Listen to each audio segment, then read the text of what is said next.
It's a new year and you've made all these amazing plans to set these goals and to be productive and to hit all these amazing targets for the new year. But how are you going to stick to them? Especially when life starts getting in the way, things start getting overwhelming with kids and family and life, work becomes demanding and overwhelming.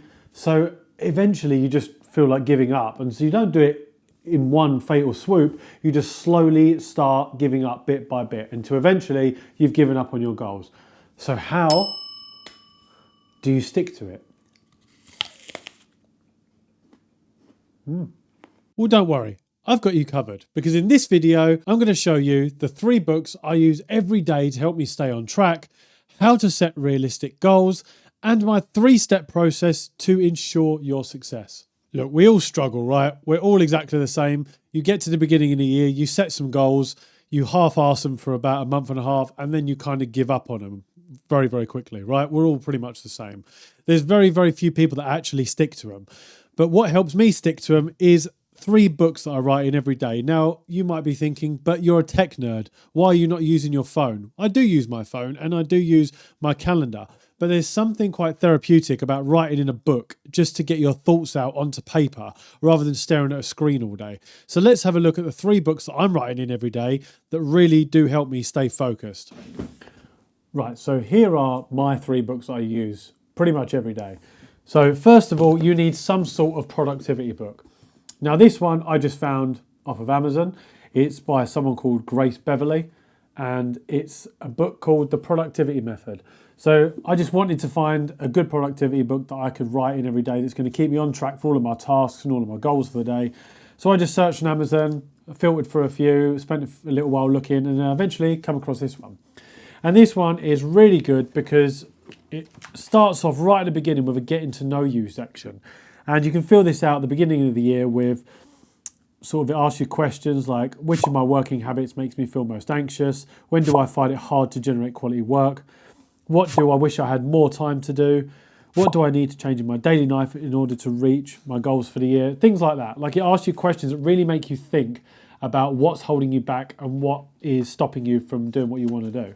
Then it asks you good habits you want to build and habits you want to break. So that's a good section to fill in, and then you can just keep reverting back to that as the year goes on and figure out, okay, fine, I know what I need to work on, and things that I don't enjoy doing, which don't serve me, and things that I actually want to do more of, that is going to make me more productive and stand a better chance of success. And then it goes into a planning section. So it goes into a yearly planning section where it has a bit of a mind map, different areas you want to focus on throughout the year and what you want to achieve, like your personal development, your relationships, your finances, your career or business, your attitude and mindset, your health. All of those things are important. So I would rate these 1 to 6. There's 6 areas in this book, in this section, goals for the year, and I would rate them 1 to 6. 1 being the most important, it's a non-negotiable, you absolutely have to achieve it, and 6 being, it's still important, but it's the least important out of all of them. And then it moves on to your weekly goal setting, and then it has a section where it has your calendar. So it's got like Monday to Friday where you can just put like quick notes about what you're doing for the day, what you plan to achieve that day. It's not like a big journal or anything. It's just a quick note about what you want to achieve. And then on the next page, it's literally got so much information. You can put, what's your main goal for the week? What are your 3 things you want to achieve? Your main personal goal for the week, 3 things you want to do to achieve this goal. And then you can write loads of notes. And it's just really, really good. And then you can go over to your daily planning one where you can have, so obviously you have your section for the week, which outlines your week. And then you go onto your daily one, which has your schedule for the whole day. And then it has quick ticks, which are quick tasks you can get done nice and easy.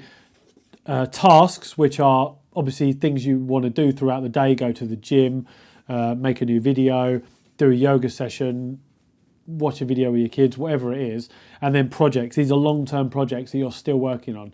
And then you can fill this section out, the daily section, the night before you go to bed. So when you wake up the next day and you sit down, you've got it outlined in front of you what you actually can achieve. Now, this book is not sponsored by me or anything. It's just something I found on Amazon and I really like it. There's a load of them out there. Pick which one works for you, which is best for you. But this one I really like. So give it a go. Second one, pretty obvious, but it's a notebook.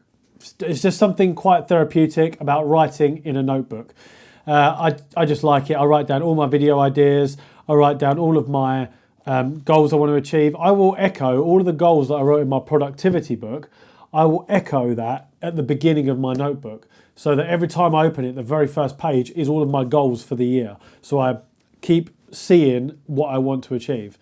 And I'll just use this to write down all my video ideas. I will write my bullet points and scripts for my videos, like today's one, and just pretty much anything that I want to achieve. I've got my 1, 5 and 10 year dreams. Pretty much everything I want to do, I will write down in this. I also write it on my phone, of course I do, but there's something about writing on paper, just getting all your thoughts out on paper, I just really enjoy it. So a notebook is essential. And thirdly is a journal. Now this is nothing special. This is just a book I had laying around. I've got tons and tons of notebooks. It's one of my issues. I have so many notebooks that I just hoard them basically. This one is just a really nice book. It's got the date on it at the top, and you can put the date in and then obviously what day of the week it is, and then it's got a whole page for you to just write what you did throughout the day. So before I go to bed every night, I will do two things. I will write in my notebook any video ideas I've got or anything that's in my brain that I want to get out into this for the next day or whenever. My productivity book, I'll write in for the next day, all the things I'm going to do, all my schedule, my tasks, everything I'm going to do for the next day I'll write out in here so that I can look at it the next morning. And then I will fill out my journal for the day, where I will write out everything that's happened just to reflect on the day and sort of how I was feeling and all that kind of stuff. Now the reason why this is important to me, it might not matter to you, you might not think, well, I don't really need a journal, but the reason why it's important to me is because I've got 2 kids, and I think in the generation where our parents and grandparents, we haven't really got anything to go on with them about their life experiences and things they did, other than photographs or the really old video camera footage that we did at Christmas and birthdays and things like that. This sort of thing, if I fill this out every day, now it's going to be difficult because I'm going to struggle to do it every single day, but I'm going to try my best. And if I do, then if I collect one of these every year and then I can store them, then you must have wondered at some point in your life, wonder what my mum was doing on the 2nd of January when she was 30. Things like that. And then you go, my kids will be able to go, oh wow, I've got all Dad's journals.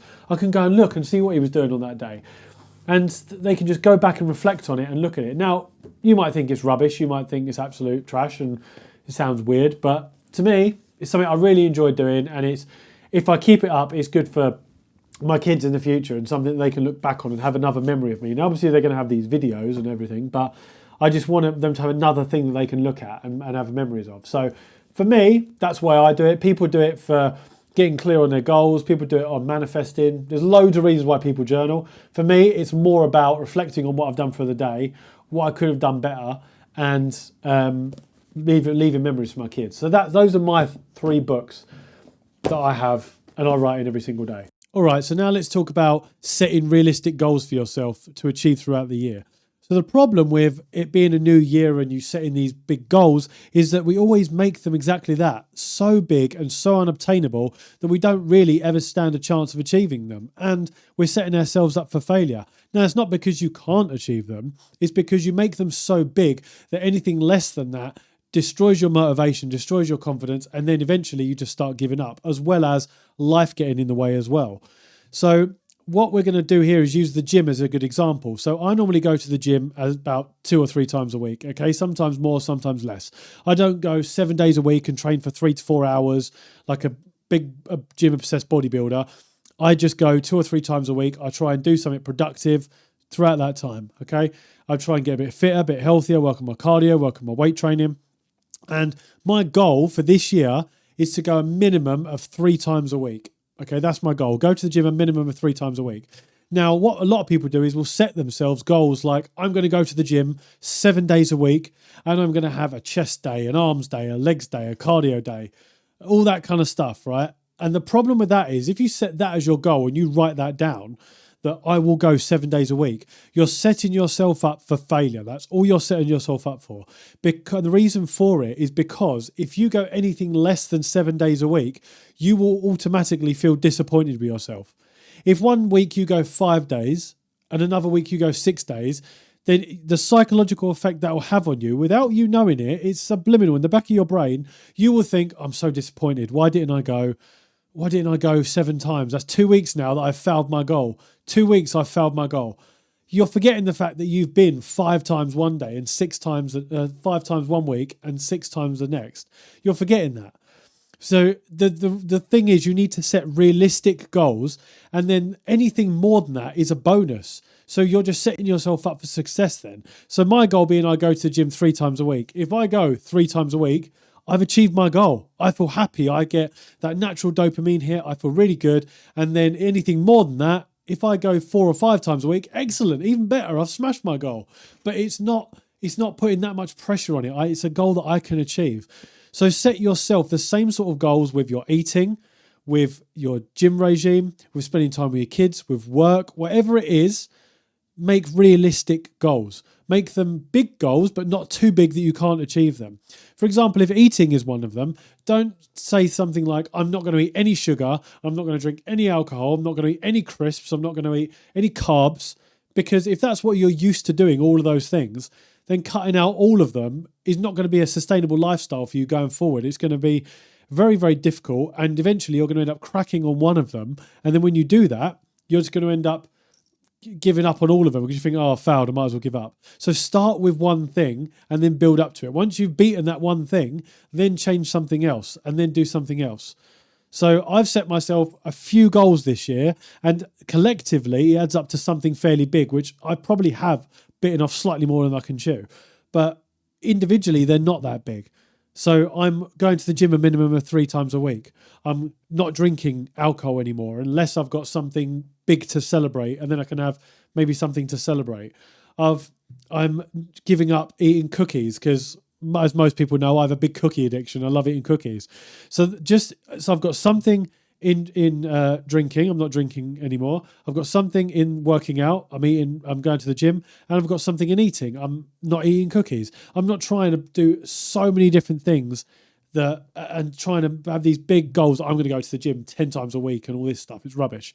So set yourself realistic goals and then write them down. And then anything more than that is a bonus. And that's how you set yourself up for success. One of my goals this year is to get as many subscribers on YouTube as possible. So if you're enjoying this video and you like content like this, please hit the subscribe button. And finally, let's have a look at my 3-step process to ensure your success. Number 1, you need to have a clear vision.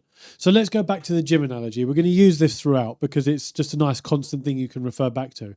If you have a clear vision about what you want and you can visualize it clearly in the future, then that means that you can achieve it. For example, if you want to go to the gym 3 times a week, and by the end of that 3 times a week, you want to get an amazing gym body by the summer, and you can visualize yourself on a beach with these amazing abs, with this amazing chest, with these big arms, and you just feel good, you feel more confident, you have more energy, you just feel really good on the beach, you look really good, you have this amazing body that people are looking at and is turning heads, and you can feel the sun on your skin, waves crashing on the beach, all of those things. If you can clearly visualize it, and you think, right, that's my why. I'm going to book a holiday in the summer, and we're going to go to this beach, and I'm going to look absolutely incredible on that beach, my beach body. If that's your vision and you can clearly visualize it, then that is the reason why, that's your vision for going to the gym. The next step is your why. Find your why. Why do you want to do it? Now you've got the vision, find the reason why you want to do it. There's no point saying, okay, it's a new year, yeah, I'm going to go to the gym and get fit because I've eaten too much crap over Christmas. I've sat around too much. I didn't go to the gym once in December.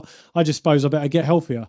That is not going to work. You're going to give up before long. You need to have a clear vision about what you want to achieve at the end of it, and you need to have a reason for why you're doing it. And those two tie in together. So the reason is, I want to have more energy. I want to feel confident about myself. I want to feel more motivated. I want to have an amazing body that looks good on the beach. That is the gym analogy. Okay, so that's your why. And then you set out your roadmap. This is the 3rd step. So the 3rd step is setting out your roadmap. So what this is you do like a 10-step process about what you're going to get up to that goal. So you have your starting point, and then the end point is point number 10, which is where your vision is. Your vision is point number 10, and your starting point is point number 1. And then each step, so step number 2 could be you lose £5. Step number 3 could be you get your abs back. Step number 4 could be you can run a 5K. It's things like that. You increase all these little steps and then you just keep doing it, work your way up. And that's how you see progression. Because otherwise, if you don't have a vision about what you want to do, what you want by the end of it, if you don't have a why, a reason why you're doing it, and if you don't have a roadmap that's going to monitor your progress and you're going to see that progression and those little mini successes, then you're going to fail by the end of it. If you have all 3 of those things, you are setting yourself up for nothing but success.